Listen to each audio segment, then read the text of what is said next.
Hello. Today's conversation is with Chris Crain, who is a songwriter, musician, jazz artist, keyboardist, drummer, bass player, guitarist, based out of Milwaukee, Wisconsin.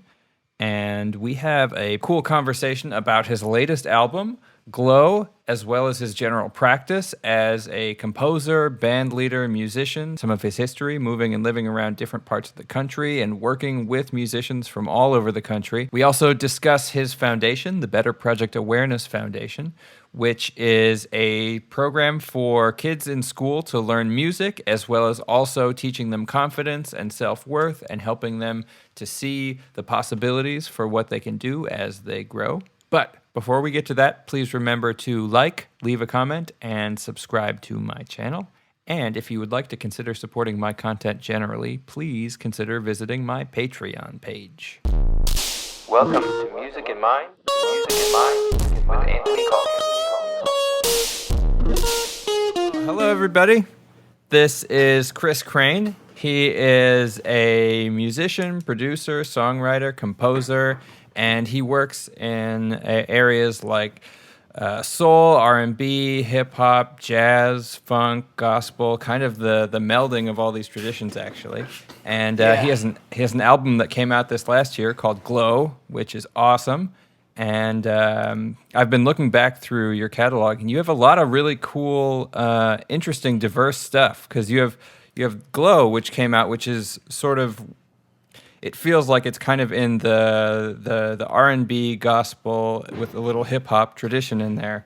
And then you have another album from a few years ago, Simple Man Thoughts, which seems much more in the jazz realm, which is very, I mean, they're both awesome, but in completely different ways. Yeah. So, yeah, Simple Man Thoughts. So I have a love for jazz music. Mm-hmm. So jazz is kind of where I cut my teeth.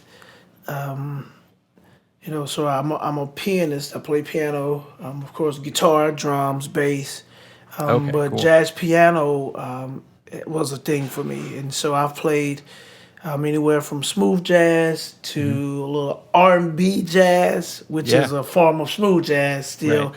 But traditional straight ahead jazz or swing jazz is what I really enjoy. Cool. And so if you mentioned the Simple Man Thoughts album, and that album has some straight ahead on there. It's great. Yeah, it's awesome. And have some heavy players on there too, man. There's the saxophonist that I featured on the actual title cut, title record for the album is his name is Derek Williams. Okay. He's out of Nashville, and he's a phenomenal horn player, all genres. Cool. On bass, this guy named Anthony Crawford. Mm-hmm. He's from Memphis, but he lives in L.A. He's toured and played with everybody. He just did a thing with this band called Witherfall. Okay. And I'm not really familiar with them. It's a rock band. Oh, sweet. But it's some heavy stuff. And on drums, I'm using this guy named Louis Palmer. Okay. And he's another beast from California, man. So it's... Okay. Yeah, so that album is amazing, man. And it's musicians from all over, it seems like. Oh, yeah. It's pretty cool, the wide network. Yeah. It allows for different temperatures. Okay. For the record. Yeah. The West Coast has a totally different field from the East Coast and the Midwest and the South. Sure. Yep. And so once you put those in there together, you get a whole lot of different flavors that allows you to, kind of season the song, for lack of a better analogy. Right. Yeah. It's interesting. And you've also had experience living and in different parts of the country, right? Yeah. From your bio, it looked like you went from the Midwest to the South and then maybe back up, right? Yeah. Born in Chicago. Then my family moved to Mississippi when I was 4. And I left Mississippi when I was 17. Ah, okay. And went so you to really Indiana. grew up in the South. I grew up in the South, yeah. Cool. Yeah. So it's a lot of traditions, a lot of a lot of flavoring, a lot of soul that come from the South, man. Yeah. That's cool. Sure. And you went back to, you said Indiana?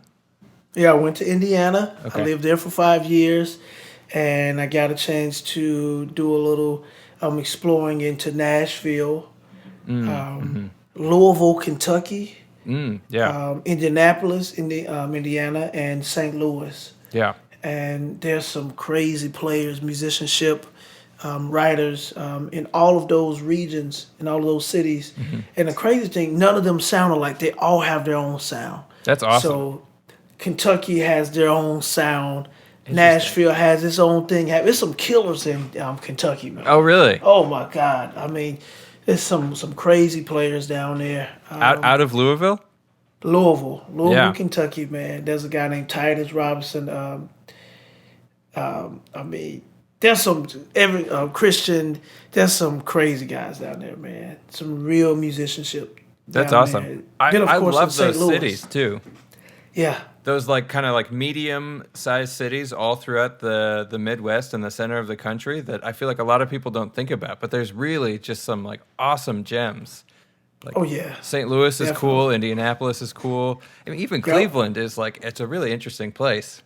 Yeah, there's some killers in Ohio, period, man. Yeah. I mean, when you're looking for some real music, people who know their craft, can play any genre on a professional, top shelf level. I mean, all of those cities that you named, man, definitely. Yeah. But you know, we often think of cities like New York Right. and L.A. and you know, you in Boston. When you think of Nashville, music cities, right? You Of think course. great players, but like you said, there's some real gems in those other Yep. cities, man. And if you ever get a chance to go to Louisville, Kentucky, man, Yeah. I promise you'll be amazed at some of the musicianship that comes through there. Yeah, I haven't explored it. I've driven across the bridge. I've seen it, but I haven't explored the city. And then Yeah. you're in Milwaukee now, right? I'm in Milwaukee. Yep. Cool. I grew up in Madison, so Oh wow! So you right up the street from me. yep. And my sister lives in Milwaukee now, so I know okay. it. Yeah. So Yeah, how do I've you been- feel about it as a music city? I think Milwaukee, it's a little weird. Here's why. You have the second largest music festival in the world, Right. and it doesn't really cater towards local artists. Right. It brings in some of the best acts, major acts, but never brings in local artists or use them for the platform. Also, Right. Milwaukee is a big cover band city. And so most of the good, and don't get me wrong, the musicians, they're great, they're Right. good, but there's not a really, really big market for original content. Sure. I've been one of the few. I honestly don't know any other real artists here in the city who only perform their own music on gigs. Sure. Yeah. And for me, that's what I do. Right. People, That's and awesome people- that you've been able to people cultivate book that. me. It's important. Yeah, I stopped doing. I used to be a cover band called Crain and Company, and we did all top 40 stuff, and we got Sure. a lot of work. Right. And then I decided I wanted to share my own thoughts. Right. Everybody knows who Earth, Wind and Fire is, and everybody knows Motown. Yeah. But we do our own albums and create our own music. People need to know our music, and I remember my first big gig where I did my own music, and everybody they sat there for a while, and they just sat there. They didn't applaud, they didn't clap, nothing. They just sat there. And at first it was a little spooky because I was like, "Oh my God, I'm about to lose a crowd," right? But then I realized you're listening. That's great. And because nobody was walking, nobody got up and left, Wonderful, nobody yeah. was moving around, they sat and listened. And Cool. then that gave me the courage to, people like my music. Then after the show, Cool. I sold a ton of CDs, and then from that on, and that was like 2009. Okay. Was that also And in Milwaukee? Was it a Milwaukee That was in crowd? Milwaukee. Okay, right interesting. in Milwaukee, Cool. yeah. And so from that point, man, I'm doing my own music. That's great. And I've seen some success with it. Yeah, I mean, it seems like it. So Yeah, so things your good. your last album, Glow, is that a pandemic work, or is that something that's gone back for? Is it a something that Oh, started beforehand? it's before it started long before the Okay. pandemic. I worked on that album for about 3 years. Uh-huh. Some of the songs date way back, but Oh, okay. I took my time with that album, and I didn't create it for. I'm not going to say. Well, I'll say it like this. I didn't create it for public consumption. I created it for me, Uh-huh. and because I think because of that approach, I can listen to those songs over and over and over, and That's I great. enjoy them. That's so important. It is. It I was in is, man. a composition masterclass once with David Cope, who's like an experimental electronic composer from Santa Cruz. I don't know if you know him, but he asked all of us. He said, "Before I listen to any of your music, how many people in here listen to your own music?" And of course, nobody raised their hands, because we're all trying to be humble and polite. And he said, "Well, if you Right. don't want to listen to your own music, why would I listen to it?" Exactly. Exactly. Yep. It makes a lot of sense, man. So Yep. when creating this, I didn't put a deadline to it. Right. I I recorded a song and put it on the shelf for 3 months, go back to it, and if I hated it, started it from scratch. Uh-huh. There are a couple songs where I changed musicians on it. There's one song, I Get Around, and I think that'll be the song that I perform today. Okay. But I tried like 4 different drummers on this song, Wow. and they were all amazing drummers. I mean, great drummers. But there was a thing that I wanted from that record. I wanted the drums to be felt and not heard, if that makes sense. So the snare, almost ghost notes, Uh-huh. Right. instead of pop, Right. pop, Yep. Yep. And so I wanted that, and nobody was really giving me that. So Interesting. I'm a drummer as well. So I said, fine, I'll do it myself. Oh, And wow. I Wow. mic'd up the drums, and Cool. because I do all my own engineering, all of my own writing and recording, mixing and editing, Wow. and I did it myself, and it turned out just the way it needed to. Very cool. Yeah. Do you So- so how many instruments on the album are you playing? Pretty much all of them except the Wow. horns. So on the song I Get Around, I'm playing the acoustic. I wrote it from the acoustic. I'm playing drums and bass, Okay. Cool. and of course I'm singing. Now I featured a blues singer, a blues guitarist. His name is Vasti Jackson.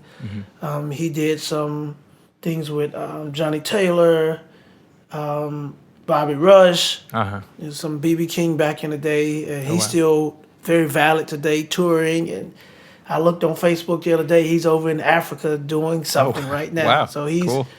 older guy. He taught me some things as a kid. I played my first major gig with him. Okay. Wow. Yeah, What, keyboards. what was that? It was the halftime show at Southern Miss in Mississippi. And we did it along with the band. It's the biggest gig I ever did. I was, 16, 17. That's great. And it was a crazy experience. I remember when they was carting us from our holding area to this stadium. I mean, it was like 60,000, 70,000 people at the game. And you can just hear the crowd. And I was scared to death. I was so scared, man. What does that feel like? I don't think. I was nervous, man. I was so nervous. And it was a simple gig. When I think back now, it was just a simple gig. All I had to play was a couple chords on each song, I mean, it wasn't like I had a lot to do, and, but, it's that experience of, open field, surrounded by screaming fans. Now they wasn't all there to see me, but, it was a good time, man. Yeah, I mean that must be a crazy feeling. Yeah. The cool thing, to be able to have that experience at such a young age Yeah, for with sure. with Vasti, and then many years later, be able to employ him and have him feature on a song Right. of mine, that was, it's big to me. It came full circle. Yeah, I mean the community aspect of playing, I feel like, Yeah, is extremely important, which is why it's also interesting. I was going to ask you about that with your own with tracking so many of the instruments yourself.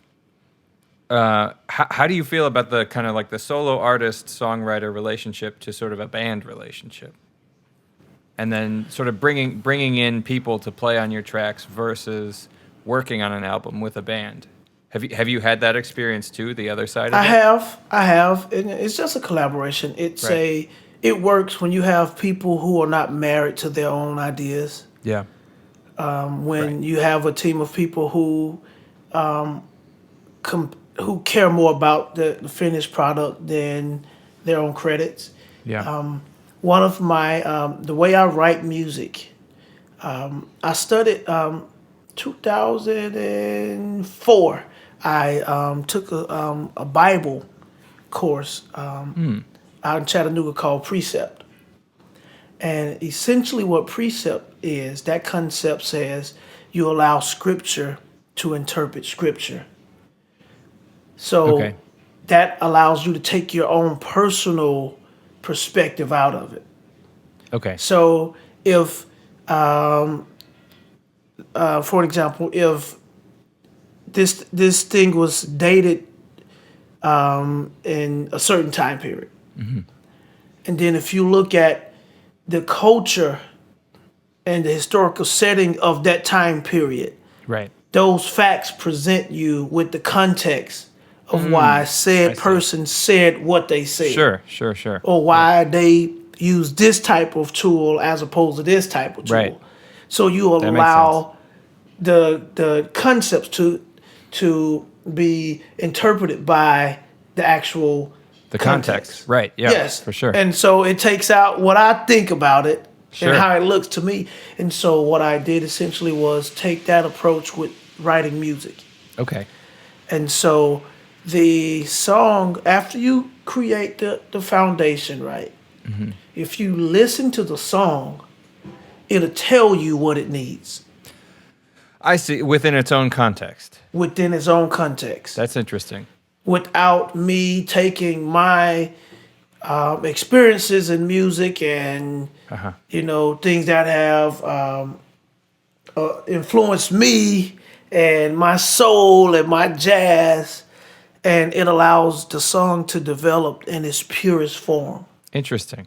Because the song really wrote itself. I just became the paintbrush that the song used to draw, if that makes sense. Yeah. I mean, so what do you think about some of the ideas, like, I don't know if you know Cecil Taylor or some of the kind of like 70s avant-garde jazz movement, and the idea that sort of like music exists and you're there to access it. Yeah. And if you can get in the right mode, you can kind of tap into music. Yeah. It's the same concept. Right. The music speaks. You have to have the right mindset, and your eyes have to be open enough for you to be able to see the writing, and then your ears have to be open enough so you can hear what it's telling you to write. Right. So this song "Scream," and I'm gonna send you this record. The one that I just finished mixing today, the new song that I'm going to release next month. I use this guy named Steve Brewster out of Nashville, drummer. He's recorded with Faith Hill. He's recorded with the band Chicago. Sweet. Crazy resume. Yeah. There's another guy named Dave. I forget his last name, but a friend of mine, Roger Ryan, connected me with these guys. Cool. And so when we talked, they asked me what I needed on the song, and my idea, my thoughts were, listen to the song and let the song tell you what should be played. So when you're dealing with creators and professionals, you don't have to tell them what to play because they can already see and they can hear. Right. And so to your point, your question about working with a group of people. That's my approach. You know, I don't hire, or I don't particularly like working with people that I have to tell. So measure 26 played, a C7 over an E flat bass line. I don't want to do that. but I like working with people who, and I give the freedom to, for them to interpret the song, and that way that song it reaches far. Oh yeah. It don't just touch people who think and move like me, but it also touches people who move like them and who move like her, and that, Right. if Yep. that makes sense. So that's my approach. So working with a band is fine. It's fine. It's interesting because it's something I've struggled with in my own composition, is finding that balance between sort of the overly precise score where you tell everybody exactly what to do. Yeah. And that kind of, it has its place, and a lot of music like that I feel like is very context based, like the neo complexity movement, or even like 12-tone music, Schoenberg and Webern and stuff, where they're creating a context for the piece, and the piece just exists within this tiny little context of this system that they've created. And so it sort of makes sense in and of itself, but it needs so much instruction. Like you could never expect anybody to just improvise that or something like that. Right. But on the other hand, there's so much that you can get out of working with players who have really open minds and really expansive knowledge of different contexts and kinds of music that you might not even have to tell them anything. Right. And so knowing whether to go sort of the most explicit score possible, or maybe just the loosest structure possible, and allow them to show themselves in the music. Yeah. Now there are. I will say this. I do have some pieces that I'm very specific with what I want. So I think it all varies on the piece of music, of course, and what the composer is trying to achieve with a certain piece. Because there's some pieces that are just very personal, and I need the bass line to be specific. Right. No improv, because it creates a certain kind of feel that I need in order to deliver this record. Right. Like what you're talking, the drum part, where it was basically just ghost notes and it was more implied. Yeah, right. Yeah. I needed that. And the guys that attempted to record the record were great players. I mean, you would hear them playing the record and you'd be like, oh my God, these guys can play. But for me, every time I heard that heavy snare, I cringed, because the bass line is very rhythmic. And the drums, it needs to kind of match. Right. Right. And so I'm hearing those things in my head, and it feels a certain kind of way for me. That way, so when I now perform that song live, now it feels, I have that thing inside of me. Now I can connect with the audience, and I can send this message out the way it's supposed to, as opposed to, now the groove is different because that's the way he heard it. So sometimes you have to be very specific in what you're doing, well, it's such a nuance. I mean, even what you were just performing, I can completely imagine the nuance that you're talking about, and it's just this lightly touching thing. But I can also completely hear a drummer just thwap right in the middle of that, just asserting this drum part, which is cool. But like I see exactly what you're saying. Yeah. So but music is such a wonderful, wonderful thing. I call it my time travel, because music can take you, back 70 years.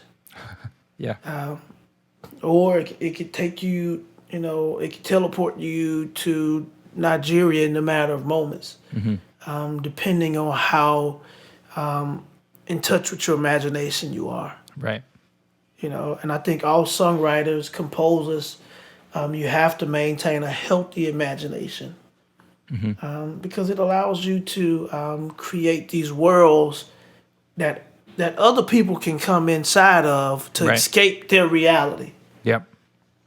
And so it can be a dangerous tool if you know how to use it. Yeah. I was talking with another composer friend of mine, and she was saying that she's been exploring this idea of music as a way to create potential worlds. and Yeah. you're inventing environments to exist in and explore and see what's wrong and what's right with them and where you can go with them and all sorts of things. Yeah, music is such a vast entity. Right. It's a body, and there's so many different pieces of it. And that's one reason why I never have an opinion about anybody else's art, because it's personal reflection, Sure. and personal expression. And everybody expresses differently. And so Right. there's no right, wrong, good or bad way to express. Uh-huh.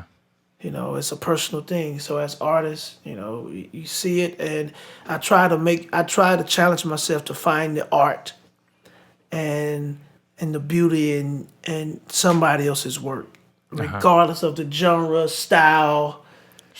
Sure. There's a piece of beauty there. Uh-huh. And it becomes your task to take the time to figure it out and to find Yep. it. Now industry is something different though, because industry says we can't create those kind of gems that are covered with layers. We can't do that because they can't sell that, because Right. the attention span is that small. Yep. And so that's why a lot of artists who have real gems and who have real music and real concepts, they get overlooked, because industry want that thing that catches you just like that real quick. Yep. And if you put too many layers on it, Yeah. They just want junk food. They just want Doritos. pretty much junk food, just some Doritos. Yep. And not even the good Doritos, the nacho, just the bag. When I was growing up in Mississippi, there was these off-brand Doritos. They were just called nacho cheese, Oh, nice. and you can tell they were not Doritos. It's like, no, Mom, I want Doritos, not these nacho cheese Yeah. joints. Yeah. So that's what the industry want, and if you want to make good money, Yep. you have to learn how to live within that world, or have a delayed kind of a gratification, and Right. stay the course, and it'll show up. Yeah. I mean, it's interesting because connecting back to what you were talking about sort of earlier in our conversation, when you were saying that you just write your composition is true to yourself, and you doing that, the audience was kind of enraptured and they were listening. And that's a thought that I have a lot, is what role should the audience play in a composition? Yeah. Because there's this argument, like when I was in music school, a lot of the composition professors were saying basically you shouldn't think about your audience at all, and you should only think about what you want to express. And I think there's truth in that.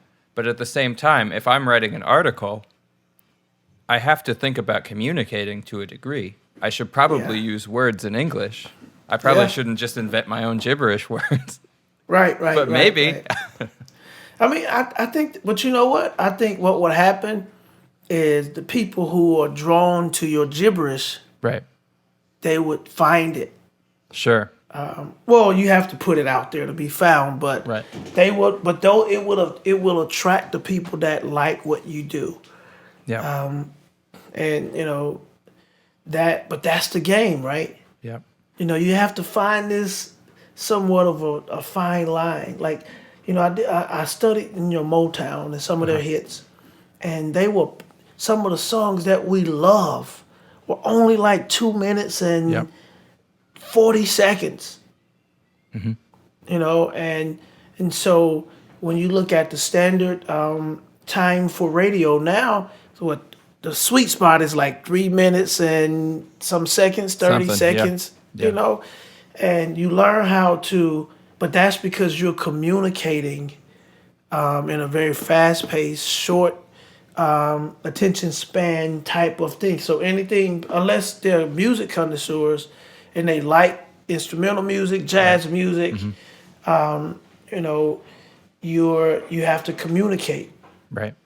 You only have a small window, Yep. to get that message out, and if it takes too long to get your message across, you lose. Sure. You know. Yeah.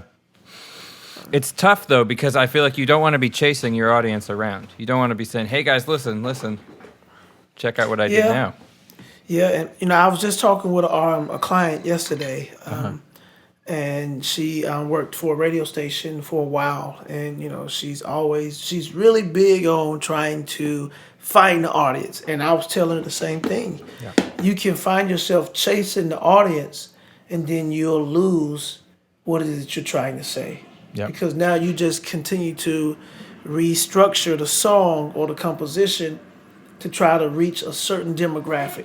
And then people are very fickle, think trends, so today it's this, tomorrow it could be something else. Yeah. And, depending on how fast you get what you got out, you may miss that small window chasing the people. So, I mean, it's, we find ourselves behind the 8 ball. Yeah. But you have to, for me, what works is that, it's back to me, and this is what the Glow album did, Right. because I wrote that album for myself, Right. and not to, try to fit a station or a certain demographic. If you like it, you like it, Right. and if you don't, I love it. So Yeah, I mean that's great. That's what it should be. yeah, definitely. But you loving it, I think, will also make other people love it. It's like a comedian. If they don't think what they're saying is funny, why would anybody else think it's funny? Yeah, They have to say what they think is funny, and then Yeah. convince everybody else it's funny too. But Yeah. I played a show last month, and I asked a question at the beginning of the show. I always do a little icebreaker and all of that stuff. I said, how many of you guys have ever heard my music? One person, right? And so to me, that's a great thing because now it's a blank canvas. cool, yeah. And now I can draw and I can throw all kind of colors at the wall and see what sticks. And if it don't stick, I just say, well, that didn't work. But by the time I got to the third song, because of course I'm doing maybe 60 to 70% of the Glow album, along with some of the other records, and they loved it. Again, That's great. Now this time people were dancing and people were really into it. Nobody got up to go to the restroom or anything like that. Because I do straight 2-hour shows. I don't take a break. It's a straight 2-hour performance. It's intense. Yeah. I like the idea of starting, and then you pull the audience. Yep. And then once you connect, I've seen bands and I've played with artists and bands who they finally get the audience. We'll be back in 15 minutes. It's like, what? Can't you see you got them?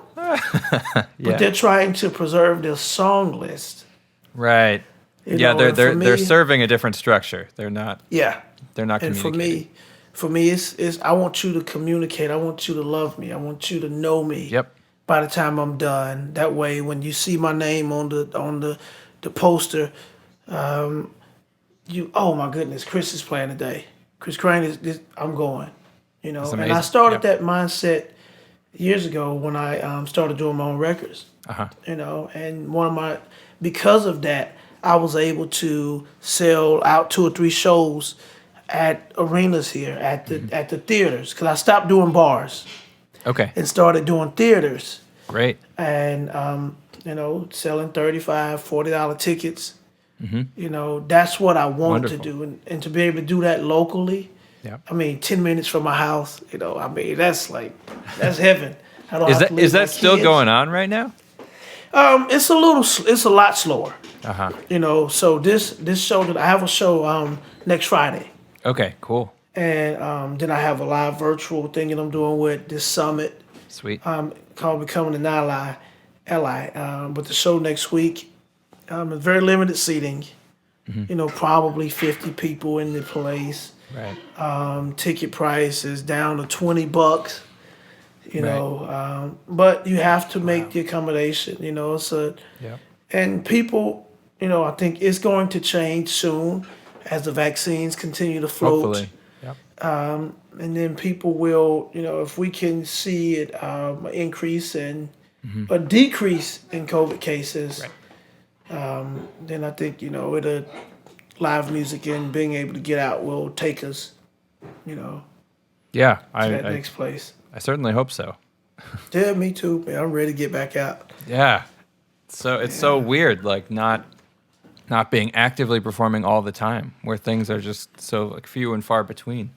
Yeah, I was so I was kicking off a tour last year Uh-huh. at the City Winery in Philadelphia, and then we had DC, then we had New York, and I was doing music from the Better Project. That's another album of mine, Uh-huh.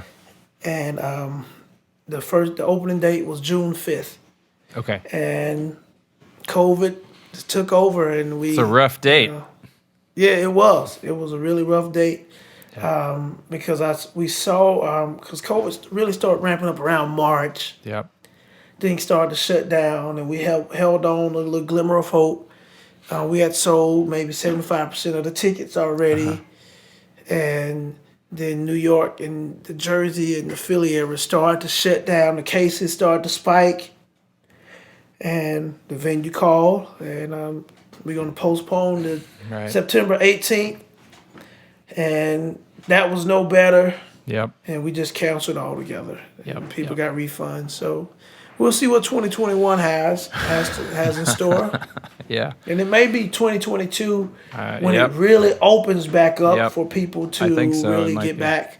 Yep. Because Because it's also the mental aspect. There's getting back out Yeah. there. There's getting comfortable in a theater with other people again. Yeah, people are afraid, but you know what? A lot of people aren't. Uh-huh. Because as we're looking at the playoffs game, football, people are at these games, man. Nice. Yeah. People at the restaurants eating, and people are still in bars, and people are still going out. Yeah. I'm I seeing- think the Midwest is very different. I think in California it feels much more locked down still. Yeah, well, you guys got locked down again Yeah. for a second time, and Yep. that's probably going. But your cases really spiked, Oh yeah. and I don't know if the news is sharing the right information, but what we see over here, man, that they're not taking no more patients, and they bringing in big. Tractor trailers, Yeah, to put dead bodies, and that's what we see on the news. Yeah. So it looks real spooky. Yeah. I don't know. I mean, it's not like I'm hanging out at the hospital, so Yeah. yeah. Cool. So another thing I wanted to ask you about, I was looking up. So you have a project, the Better Project Awareness. Yeah. Okay. So what is that? So the Better Project Awareness Foundation is it's a nonprofit organization that I started back in 2013, and it started out of a need. I was teaching in the public school system, doing music, Cool. and I started to see that a lot of our kids, especially in my community, were not getting viable music programs. Right. And I would get calls to come. I worked through this organization called Arts at Large, and I would get these special project tasks to go into the schools to do music projects with the kids. But they would have music teachers on staff, and the kids were not getting anything. I mean, it was terrible. It was just like a paid babysitter. That's The teachers couldn't music speak class? the language for music class. Like I would go this one school, I'll never forget it. I went to do a special thing, songwriters course, and they had a newly renovated music room, instruments everywhere. I mean, and I walk in and the teacher is sitting at her desk. The kids are sitting there. She had them reading books. There wasn't even music book. Whatever book they wanted to read is what. And so you had a group of kids over here, group of kids over there, and some of these kids just hanging out. And What grade is this? This was like 7th, 8th grade. wow. And so I'm like, so what's happening? You guys not doing, I mean, they had great equipment, terrible. keyboards. And so I put together a summer music camp. Free. It was free for kids ages 6 to 16. And we started out with 4 kids. And then we had got up to the point to where 2018, like 60 kids per day.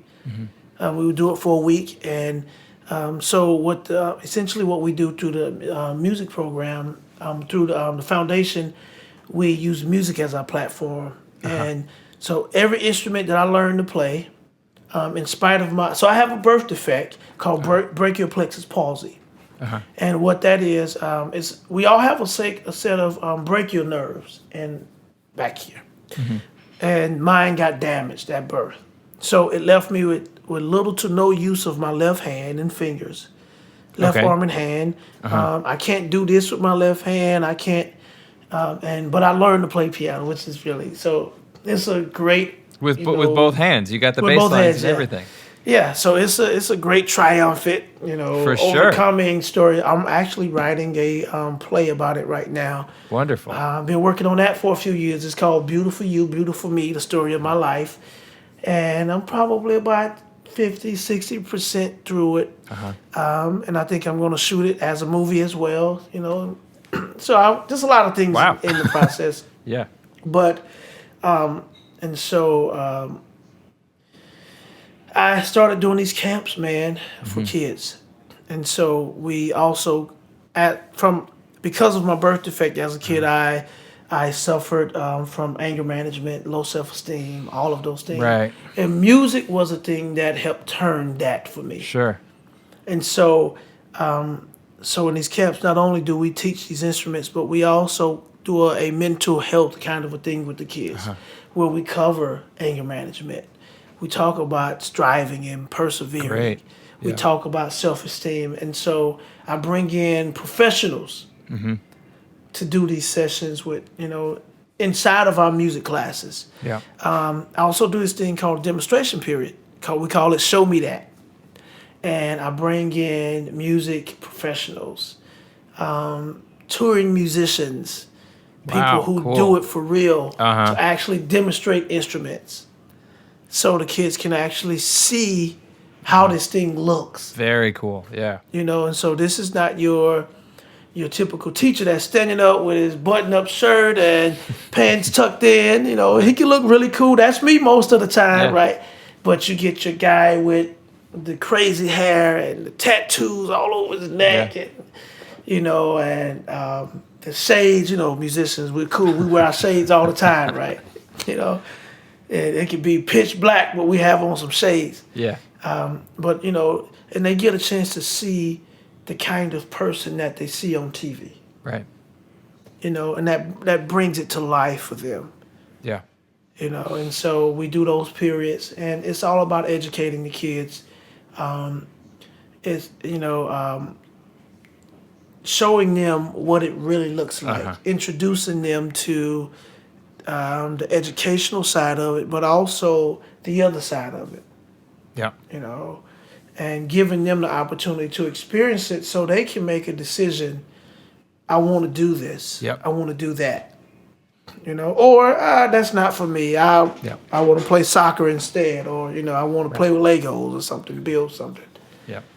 I think there's a really important lesson in there too, because I think a lot of people sort of my age and older, when we were talking about going into music, there's this idea that you can only go into music if you're a superstar or something. This was like a lot of the messaging I got from my family.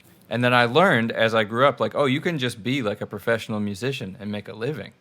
And that can be what you do. And it's a perfectly valid thing if you know how to aim at it right and you know how to start working. And I think it's an important message that there are creative avenues that kids can take and follow that can lead to perfectly sort of happy and fulfilling lives. Definitely, man. I got into music because it did so many things for me as a kid, and so it allowed me to heal. It gave me confidence. It made me feel strong, and it allowed me to escape my reality of being different. Right. And then it put me in a place where, girls liked me. Right. and that's an important piece of Right. for a young boy It is. who's already feeling different and Yep. living with something that other people don't understand. And then when a girl says you're cute, or she likes to hear you sing or play the Yeah. piano, I mean, it's great. like, yo, I'm gonna get better on this instrument, Yeah. because she likes it, Yeah. and it helps shape your personality, and that confidence piece is heavy, man. And so I work with kids, and my goal is if we can get them and catch them early and give them some of these tools and missing pieces that they Yep. may not get, right? Help them feel adequate enough early. Then they don't grow up and become adults that are still dealing with inadequacies. Right. Yeah. You know what I mean? We catch them early, and we can help them find that thing. Yeah. And again, they may not grow up to be a musician, Right. but if you can learn how to see the colors Yep. at an early age, you can identify those colors when you're an adult. Yep. You know. I think also the skills you learning how to play music are applicable to so many areas. Oh yeah. Learning how to practice, learning how to focus, learning how to learn. Yeah. I feel like learning music has taught me how to get good at learning everything. Yeah. Because it takes one thing that once you learn how to do master or some just control this thing, it helps you with the thing, and that thing is patience. Yep. Once you learn how to be patient, and then you get that first victory after being patient, you play that song and you played it right. Oh my goodness. I remember the first time I learned Spain. Oh yeah. I mean, it was years ago. I mean, I'm 40, so I mean, Right. it was years ago. But when I learned Spain and I played it correctly, I was like, wow, because I transcribed Chick's solo. Oh wow, cool. And so it took me forever, seemingly. Yeah, I bet. And I didn't get all the notes correct, but I was close enough. Right. I mean, but once you get those victories of completing that, it makes everything else just something to do. Yep. Yeah, that's important. man. It's powerful. Yeah. So I know you probably hear my wife in the background. The Packers are playing the NFC Championship right now. Oh, cool. They're playing the Buccaneers, and she's a crazy Packers fan. Oh yeah. So she's in the kitchen. My office is right next to the kitchen. So I have the great. door closed. So if you hear somebody, yeah, go baby, run, that's my wife, and they're making all this noise. That's great. Are you a Packers guy? No, I'm a Chicago Bears guy, man. Oh right, yeah. That makes sense. So it's That's a tough household. It is, man. It is. Today I went to the Apple store. I had to buy a new hard drive. And so I had on my wife bought me this Chicago Bears fleece. And it's super warm, man. It's super warm. And so I wore it. And I get to the Apple store, and of course it's glass. You can see in there, and everybody has on Packers gear. And so as soon as I walk up, the security guard is looking at me side-eyeing. Oh, no. Like, are you watching the game today? What are you doing? You got on the Bears. Yeah, so That's funny. it's a tough city to be a Bears fan, man. Yeah, it is. Definitely. But yeah, man, I've really enjoyed our conversation, man, and I appreciate you reaching back out to me. Yeah, it's been regarding me being a part of your podcast, man. Yeah, I really appreciate you coming on, and thanks for reaching out. I've had a lot of fun listening to your music and kind of reading about the stuff that you've been doing, and then talking today, learning a bit about you. I saw an interview you did with Chris Stigpen. Yeah. So Chris Stigpen, I don't know him, but I know his father. Oh, okay. Cornell Thigpen, and we did some work together. Interesting. And and one of his last shows in Milwaukee, he played a show with me. I did Sam Cooke and Donny Hathaway tribute. Okay. And I called him up to play this one song with a friend of mine that was going to sing. And it was magic, man. That's great. Yeah, Cornell. If you haven't checked out Cornell Thigpen, I don't know if Chris talked about him in the interview or not. But yeah, I'll check him out. Yeah, because I got hooked up with Chris through a musician he works with, Alma Cook. I don't know if you know her. She's sort of a singer-songwriter. No. But yeah, I mean, it was awesome to talk to him because it's interesting the way the worlds overlap, because he and I have both worked a lot in the pit orchestra world for like Broadway shows and stuff. Yeah. But I feel like I haven't been as much on the touring scene, because I feel like I do like the more like experimental composition stuff, and then I was making money through the pit orchestra stuff. But yeah. I mean that's all stopped now. But yeah, but it's a good thing though. It'll all be back, and I think once it comes back, because I haven't stopped working. Right. Still doing the things that I've been doing, trying to do more meaningful things. And once the world opens back up, then it's go time. You just hit go. Right. Yep. Yeah. And so what about your new release, the one that you were working on? That's Scream! Coming out next month. Oh man, yes, man. Again, this song, it just kind of came about, and it reflects how I felt in the moment, and then it started to develop, and then I sent it. So after I got the foundation done, I played the guitar and the bass, and I put a drum track with it, and wrote the lyrics. And I sent it to a friend of mine, this guy named Roger Ryan. Okay. He's out of Nashville. You should look him up. All right. And Roger Ryan. And Roger said, man, you should have these guys in particular play on your records. On this record in particular, they're going to expand it. And I said, okay, I'm going to try it. And he connected me with Steve Brewster. And Dave Stevenson, and it just, we conversated for about 20 minutes about the record, and I said, let the song interpret the song, and they understood the language. Cool. And sent me the records back, sent me the files back, and it was magic, man. Cool. And I've listened to this song, man, probably 1,000 times. I mean, outside of, mixing and working it. But, man, since I've had the mix done today, I've been back and forth on it, and it feels great. And you mix yourself? Yeah. I do my own engineering. I do my own editing.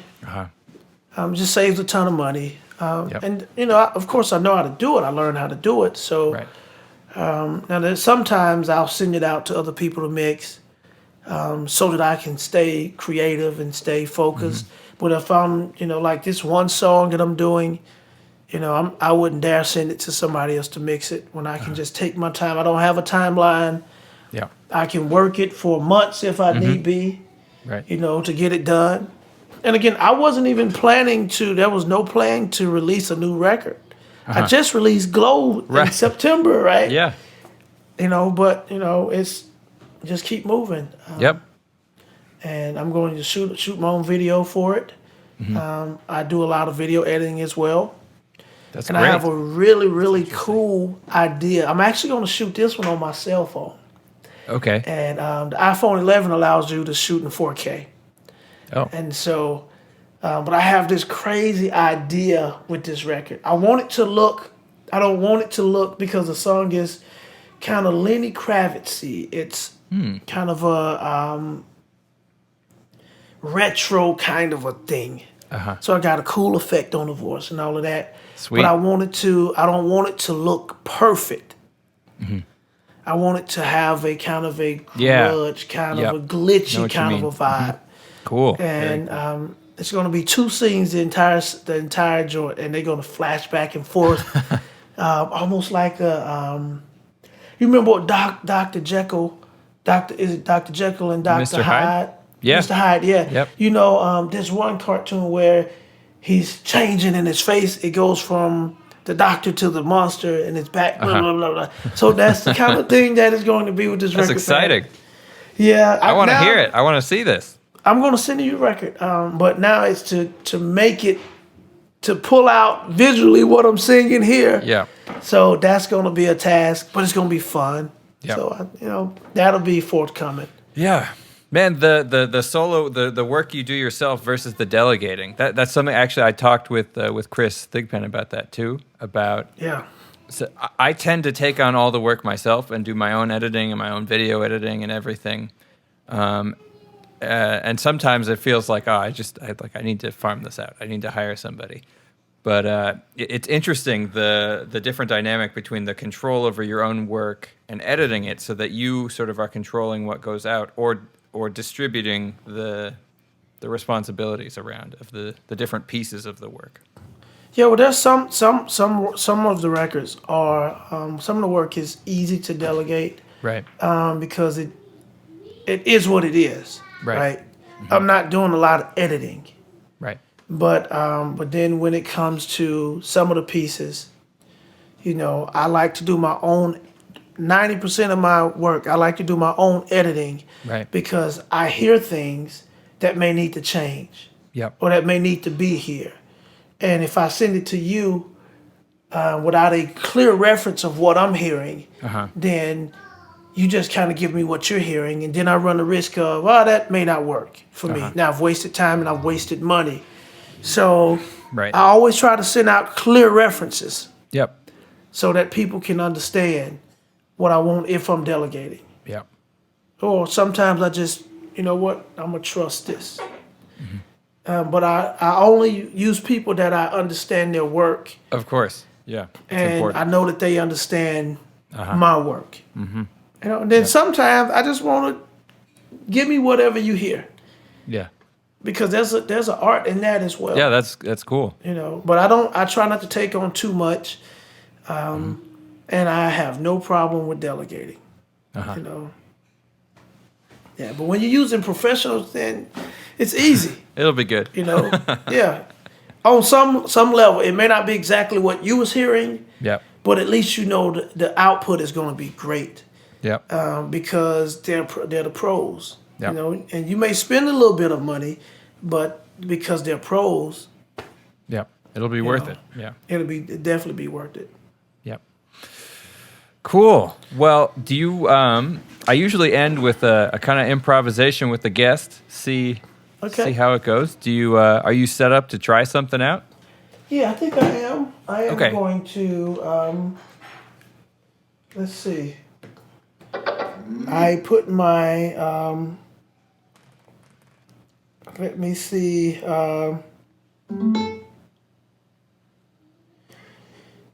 I have my performance track. I said it will make sense for me to pull out a performance track. And see if it works. And then we can run it from, let me disconnect my AirPods, from the speaker, and connect my phone to the speaker.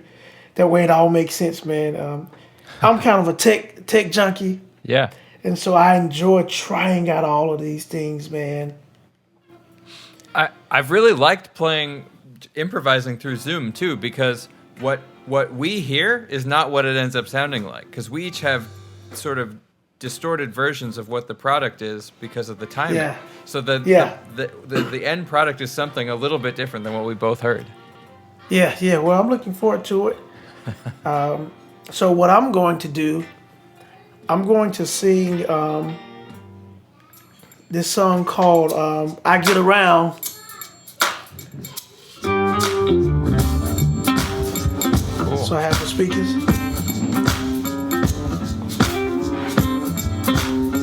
I love this song, by the way, man. Great. So it says, I've been people dying, and I've heard mothers crying. The dirty South, I got my legs there. Troubled child, needing much care.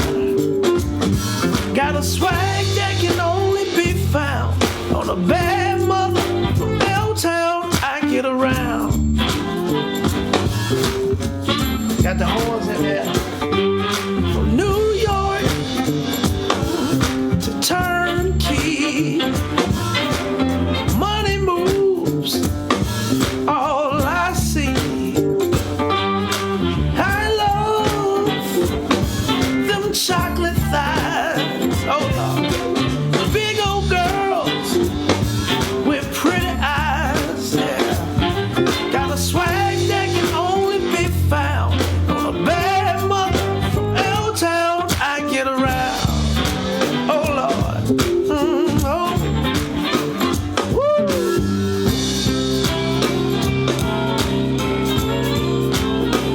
Let's ride.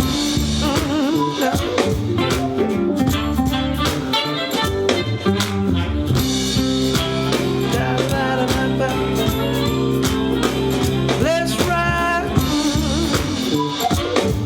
Mr. Vanstock Jackson on the guitar, everybody.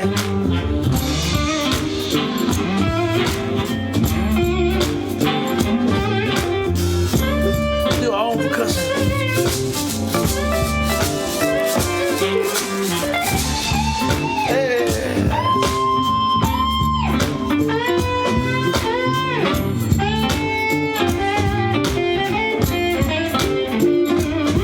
Got a swag that can only be found on a bad mother from L-Town. I get around.